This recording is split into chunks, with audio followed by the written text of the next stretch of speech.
श्री शिवाय नमस्तु भयम। दोस्तों, जैसा कि आप सभी लोग जानते हैं कि 23 जुलाई 2026 यानी गुरुवार को पड़ रही है आषाढ़ मास की शुक्ल पक्ष दशमी तिथि। और दोस्तों, यह वह तिथि है जो आषाढ़ मास में पड़ने वाली सबसे बड़ी तिथि है, क्योंकि यह गुरुवार के दिन पड़ रही है और इसका बहुत ही बड़ा और विशेष महत्व होता है। पूज्य गुरु जी ने कहा है कि अगर कभी भी मौका लग जाए और आषाढ़ मास की शुक्ल पक्ष दशमी तिथि गुरुवार को पड़ जाए तो आप लोगों को 7 चने की दाल वाला उपाय तो अवश्य ही करना चाहिए। इन दोनों का संयोग बहुत कम आता है। और इसी के साथ में गुरुजी ने अपनी शिवपुराण कथा में बताया है कि इस दिन आपको 7 चने की दाल वाला उपाय तो आपको अवश्य ही करना चाहिए, क्योंकि ऐसा दिन पूरे साल में सिर्फ एक ही बार आता है। और दोस्तों, आप सभी लोग जानते हो कि गुरुवार दशमी तिथि का अगर सबसे बड़ा कोई उपाय है तो 7 चने की दाल वाला उपाय है। तो दोस्तों, इस गुरुवार दशमी तिथि के दिन आप लोगों को इस 7 चने की दाल वाला उपाय को जरूर करना है। बहुत सारे लोग होंगे जिन लोगों ने इस उपाय को ना किया हो, मतलब पूरा साल निकल गया, उन्होंने किसी भी दिन इस 7 चने की दाल वाला उपाय को ना किया हो।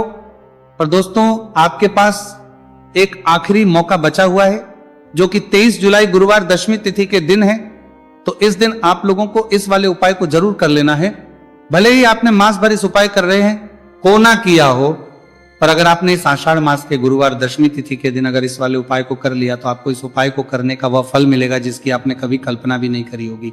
इसीलिए आप लोग इस वाले उपाय को एक बार जरूर कर लेना है, ताकि आप लोगों के हाथ से यह मौका ना जा सके और आपको इस उपाय को करने का फल मिल सके।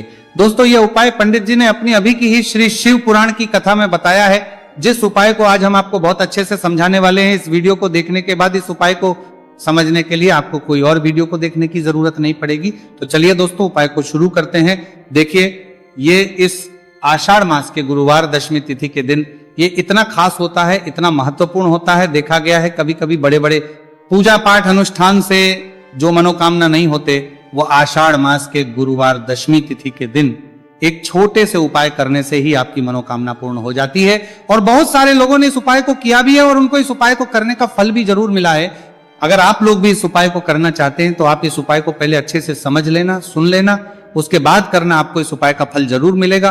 और इस उपाय को कर लेने से आपके घर में चाहे किसी भी प्रकार और समस्या क्यों ना चल रही हो, आपको उसका कारण भी नहीं पता है कि भाई ये समस्या किस कारण से चल रही है, उसका कुछ भी कारण हो सकता है, जैसे पितृदोष हो सकता है या किसी भी तरह का मंगल दोष भी हो सकता है। तो इस दिन आप लोगों को ये वाला उपाय कर लेना है। ये एक ऐसा उपाय है जिस उपाय को अगर किसी विशेष दिन पर किया जाए तो भाई उस विशेष दिन का जो है वह तो हमें मिलता ही मिलता है, पर हमने उस दिन पर इस उपाय को है तो हमें उससे भी बड़ा फल मिलता है, और फल बहुत जल्दी मिलता है, क्योंकि आप इस उपाय को बहुत ही बड़े और विशेष दिन पर कर रहे हो। तो चलिए अब उपाय के बारे में बात करते हैं, लेकिन उससे पहले आप लोगों को यह जानना आवश्यक है कि आखिर ये उपाय किस समय करना है, किसको करना है और कैसे करना है। तो चलिए हम आगे आपको वीडियो में एक एक करके बता देते हैं। लेकिन उससे पहले अगर आप लोग हमारे चैनल पर पहली बार आए हैं या फिर मेरी आवाज आज पहली बार सुन रहे हैं तो हमारे चैनल को सब्सक्राइब जरूर कर लेना और इस वीडियो को लाइक करके कमेंट बॉक्स में श्री शिवाय नमस्तु भयम ओम नमः शिवाय जरूर टाइप कर देना। तो दोस्तों, इस 7 चने की दाल वाला उपाय को हमें इस गुरुवार दशमी तिथि के दिन कैसे करना है, किसको करना है, किस समय करना है और कहां पर करना है, ये सारे सवालों के जवाब आपको इस वीडियो में मिल जाएंगे। और जो ये देखेगा भाई, उसको 7 चने की दाल वाला उपाय जरूर करना चाहिए, क्योंकि इस दिन एक चने की दाल का भी बहुत ही बड़ा और विशेष महत्व होता है। और जब बात आपको होता है जाए 7 चने की दाल वाला उपाय की, तो ये सोने पर सुहागा वाली बात हो जाती है और ये एक बहुत ही बड़ा उपाय हो जाता है इस गुरुवार दशमी तिथि का। तो अब दोस्तों, इस 7 चने की दाल वाला उपाय को आखिर करना किसको है, सबसे पहले हम लोग वो बात जान लेते हैं। तो देखो, घर की जो बड़ी माता होती है, उन माताओं बहनों में से कोई भी एक बड़ी माता बहन इस वाले उपाय को कर सकती है। और दोस्तों, अगर आप चाहे तो अपने घर में से सभी सदस्यों को भी इस उपाय को करवा सकते हैं। अगर किसी व्यक्ति की खुद की कोई मनोकामना है, खुद की कोई दुख और परेशानी है जो कि वो अपने लिए ही करना चाहता है इस वाले उपाय को, तो वो खुद अपने लिए भी कर सकता है। बाकी अगर कोई घर में से ऐसा है जो कि अपने पूरे घर परिवार की सुख और शांति के लिए ये वाला उपाय करना चाहता है, तो भाई वो भी कर सकता है, उसमें भी कोई वाली बात नहीं है। कहने का मतलब ये है कि इस उपाय को हर एक सदस्य भी कर सकता है और पूरे घर परिवार के सदस्य के लिए घर की बड़ी माताओं बहनों में से कोई एक माता बहन भी कर सकती है। माताएं बहनें अगर घर में उपस्थित ना हो या वो ये वाला उपाय ना कर पा रही हो, तो फिर घर का कोई बड़ा सदस्य भी 7 चने की दाल वाला उपाय को कर सकता है, चाहे फिर वह पुरुष ही क्यों ना हो, उसमें कोई भी दिक्कत वाली बात नहीं है। अब दोस्तों, जो अगला प्रश्न निकल कर आता है वो यह आता है इस उपाय को लेकर कि आखिर इस उपाय को हमें किस समय करना, सुबह के समय करना है कि शाम के समय करना है। तो देखो, इस वाले उपाय को आप लोग सुबह के समय भी कर सकते हो और शाम के समय प्रदोष काल में भी कर सकते हो। अब अगर आप पूछो कि भाई सबसे उत्तम समय कौन सा रहेगा इस 7 चने की दाल वाला उपाय को करने का, तो हम आपसे बस यही कहेंगे कि इस उपाय को आप सुबह के समय करेंगे तो ज्यादा बेहतर होगा। बाकी अगर प्रदोष काल शाम के समय भी करेंगे तो भी अच्छा होगा, उसमें कोई भी दिक्कत वाली बात नहीं है। तो अब दोस्तों, जो अगली सबसे बड़ी और महत्वपूर्ण बात आती है वह ये आती है कि सुबह अगर हम उपाय को करेंगे तो हमें कितने बजे से लेकर कितने बजे तक के बीच में करना है, और शाम के समय प्रदोष काल में करेंगे तो हमें कितने बजे से लेकर कितने बजे के बीच में करना है। तो देखो, सुबह जितनी जल्दी हो सके आप उपाय को करने की कोशिश करना। बाकी अगर किसी कारणवश लेट भी हो जाओ, थोड़ी देर भी हो जाए, तो 10 या 11 बजे तक भी आप कर लेना, पर 12 बजे से ज्यादा देरी ना हो, ठीक है, इस बात का ध्यान रखना। उसके बाद में दोस्तों, अगर शाम के समय प्रदोष काल की बात करें, प्रदोष काल का जो समय है होता है वो शाम के 6 बजे से शुरू हो जाता है। मतलब शाम के 6 बजे से लेकर 7 बजे के बीच का जो समय होता है, यह समय प्रदोष काल का समय होता है। तो आप इस उपाय को 7 या 8 बजे के बीच में भी कर सकते हो। मतलब शाम के 6 बजे से 8 बजे के बीच में आप कभी भी इस वाले उपाय को कर सकते हो, उसमें कोई भी दिक्कत वाली बात नहीं है। देखिए, गुरु बृहस्पति को मजबूत करने से हमें हमारे जीवन में सफलता की प्राप्ति होती है। यदि हमारा किसी भी प्रकार का कार्य अटक रहा है, परिपूर्ण नहीं हो पा रहा है, तो हमें अपने गुरु ग्रह को मजबूत करना बहुत अधिक आवश्यक होता है। देखिए, जब भी आपको ऐसा लगने लगे कि आपका जो जीवन है बहुत ही ज्यादा दुर्भाग्य के साथ बीत है, आपके कोई भी कार्य सिद्ध नहीं हो पा रहे हैं, तो जीवन में दुर्भाग्य को सौभाग्य में बदलने के लिए आपको यह चमत्कारिक उपाय करने चाहिए। तो गुरुवार की जो ये दशमी तिथि है आपके जीवन से सारे दुर्भाग्य को दूर करने वाली है। देखिए, यदि आपका गुरुग्रह मजबूत नहीं है, गुरुग्रह से जुड़ी किसी भी प्रकार की समस्या है, तब भी आपको यह उपाय करना चाहिए। आपके विवाह से जुड़ी किसी भी प्रकार की परेशानी है, बुद्धि ज्ञान और विवेक से जुड़ी किसी भी प्रकार की समस्या है, साथ ही साथ जीवन में सौभाग्य की प्राप्ति करना हो, जीवन से दुर्भाग्य को दूर करना हो और जीवन में यदि सफलता की प्राप्ति करना हो, तो आपको ये चमत्कारिक उपाय जरूर करने हैं। देखिए, आज के इस पूरे वीडियो में हम आपको 3 महा उपाय बताने वाले हैं और ये तीनों ही उपाय आपके जीवन की सारी समस्याओं को समाप्त करने वाले हैं।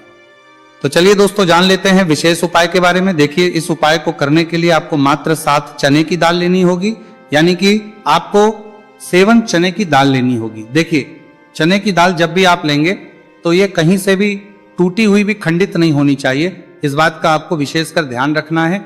इसी के साथ में आपको एक तांबे के पात्र के अंदर शुद्ध जल लेना होगा और इसी के साथ में आपको एक स्टील की कटोरी लेनी होगी जिसमें आपको शुद्ध जल लेना है। इसी कटोरी के अंदर आपको 1 से 2 गुड़ के टुकड़े भी डाल देने हैं, यानी कि आपको गुड़ वाला जल तैयार कर लेना है। अब इन तीनों ही सामग्रियों को लेकर के आपको पहुंचना है भगवान शिव के मंदिर में। देखिए दोस्तों, ये जो उपाय है आप इस गुरुवार दशमी तिथि के दिन सुबह से लेकर के शाम तक किसी भी समय में कर सकते हैं। देखिए दोस्तों, सबसे पहले तो आपके पास जो 7 चने की दाल है, इसे आपको जो आपने गुड़ वाला जल तैयार किया है उसमें आपको डालनी है। आप 7 चने की दाल भी ले सकते हैं, 11 चने की दाल भी ले सकते हैं, 21 भी ले सकते हैं, और यदि आप 41 चने की दाल लेते हैं तो बहुत ही शुभ होता है। तो आपके पास जितनी भी चने की दाल है, सबसे पहले तो आपको उसे गुड़ वाले जल के अंदर डाल देंगे। अब देखिए दोस्तों, आपके पास जो 1 लोटा शुद्ध जल है, इसमें से थोड़ा सा जल सबसे पहले आपको भगवान शिव की शिवलिंग के सीधे तरफ जहां गणेश जी का स्थान होता है वहां पर आपको अर्पित करना है। फिर थोड़ा सा जल श्री कार्तिकेय जी वाले स्थान पर अर्पित करना है। फिर आपको थोड़ा सा जल माता अशोक सुंदरी वाले स्थान पर अर्पित करना है। फिर आपको थोड़ा सा जल माता पार्वती के हस्तकमल यानी कि कटी वाले भाग पर अर्पित करना है। और अंत में आपको थोड़ा सा जल भगवान शिव के शिवलिंग पर भी अर्पित कर देना है। और उस पात्र के अंदर आपको थोड़ा सा जल और शेष बचा लेना है, यानी कि 5 ही स्थान पर थोड़ा थोड़ा जल अर्पित करने के बाद अंत में शेष जल और उस पात्र के अंदर आपको बचा लेना है। अब आपको बृहस्पति ईश्वर महादेव का स्मरण करना है और आपके पास जो चने की दाल है इसे आपको अपने सीधे हाथ में रखनी है। देखिए, गुरुवार का दिन है, इसीलिए आपको ओम नमो भगवते वासुदेवाय इस मंत्र का जाप भी करना है।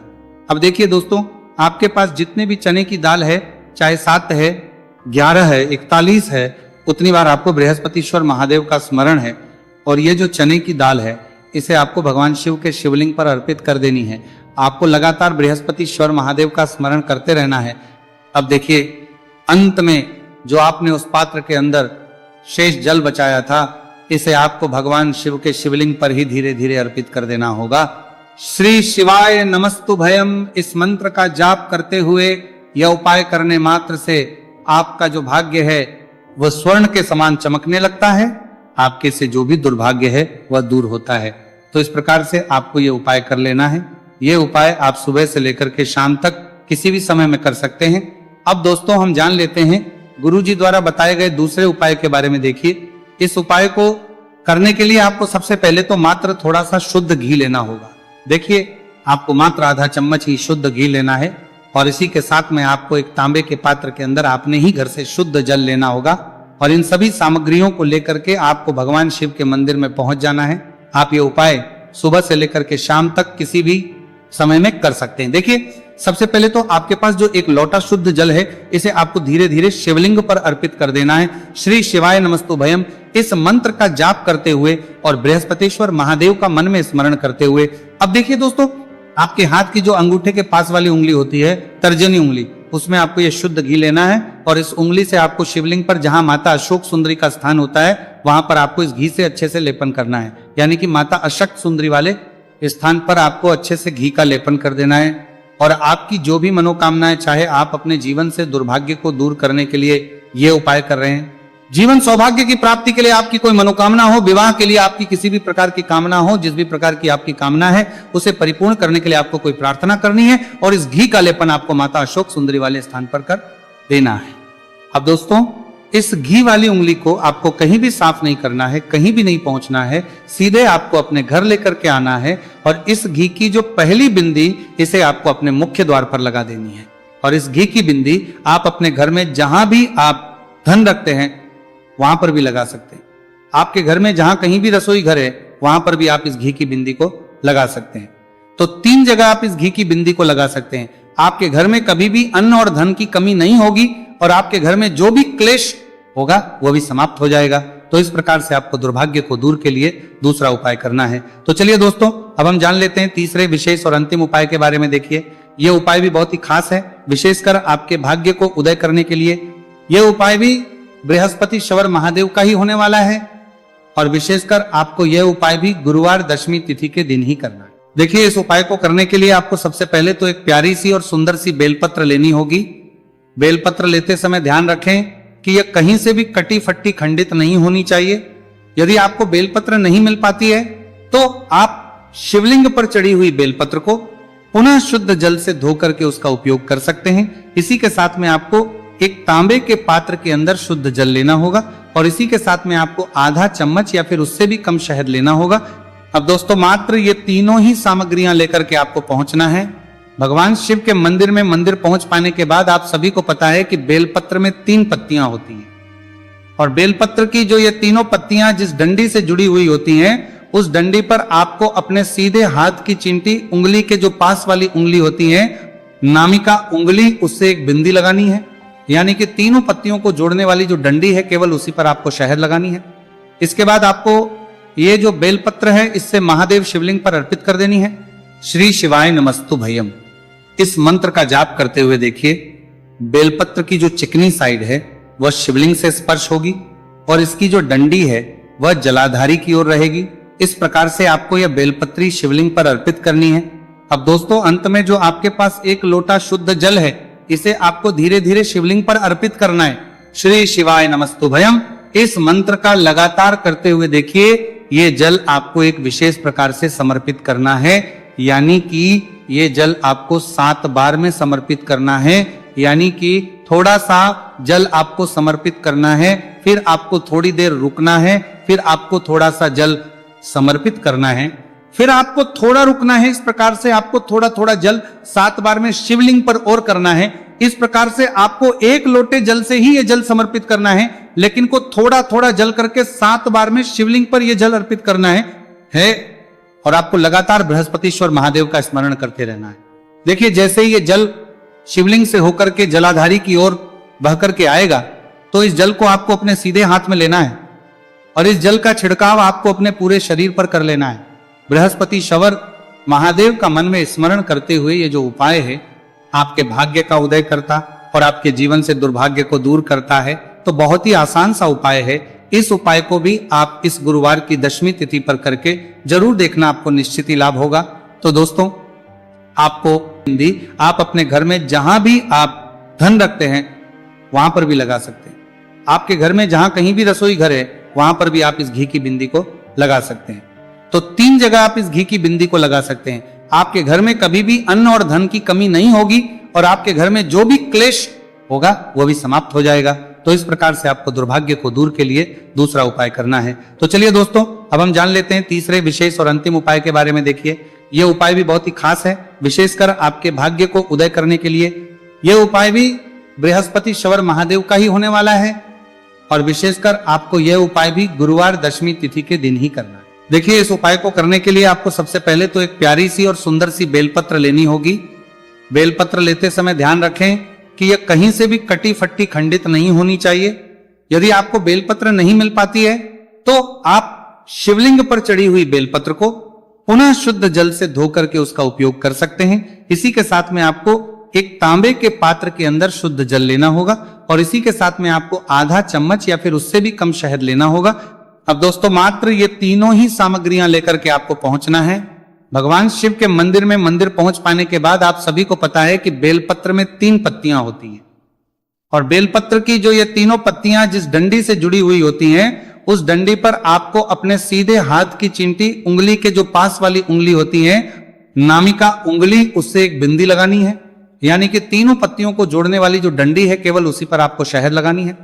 इसके बाद आपको ये जो बेलपत्र है इससे महादेव शिवलिंग पर अर्पित कर देनी है। श्री शिवाय नमस्तु भयम, इस मंत्र का जाप करते हुए देखिए, बेलपत्र की जो चिकनी साइड है वह शिवलिंग से स्पर्श होगी और इसकी जो डंडी है वह जलाधारी की ओर रहेगी। इस प्रकार से आपको यह बेलपत्री शिवलिंग पर अर्पित करनी है। अब दोस्तों, अंत में जो आपके पास 1 लोटा शुद्ध जल है, इसे आपको धीरे धीरे शिवलिंग पर अर्पित करना है। श्री शिवाय नमस्तु भयम, इस मंत्र का लगातार करते हुए देखिए, ये जल आपको एक विशेष प्रकार से समर्पित करना है। यानी कि ये जल आपको 7 बार में समर्पित करना है। यानी कि थोड़ा सा जल आपको समर्पित करना है, फिर आपको थोड़ी देर रुकना है, फिर आपको थोड़ा सा जल समर्पित करना है, फिर आपको थोड़ा रुकना है। इस प्रकार से आपको थोड़ा थोड़ा जल 7 बार में शिवलिंग पर और करना है। इस प्रकार से आपको 1 लोटे जल से ही ये जल समर्पित करना है, लेकिन को थोड़ा थोड़ा जल करके 7 बार में शिवलिंग पर यह जल अर्पित करना है। और आपको लगातार बृहस्पतिश्वर महादेव का स्मरण करते रहना है। देखिए, जैसे ही ये जल शिवलिंग से होकर के जलाधारी की ओर बह करके आएगा तो इस जल को आपको अपने सीधे हाथ में लेना है और इस जल का छिड़काव आपको अपने पूरे शरीर पर कर लेना है। बृहस्पति शवर महादेव का मन में स्मरण करते हुए ये जो उपाय है आपके भाग्य का उदय करता और आपके जीवन से दुर्भाग्य को दूर करता है। तो बहुत ही आसान सा उपाय है। इस उपाय को भी आप इस गुरुवार की दशमी तिथि पर करके जरूर देखना, आपको निश्चित ही लाभ होगा। तो दोस्तों, आपको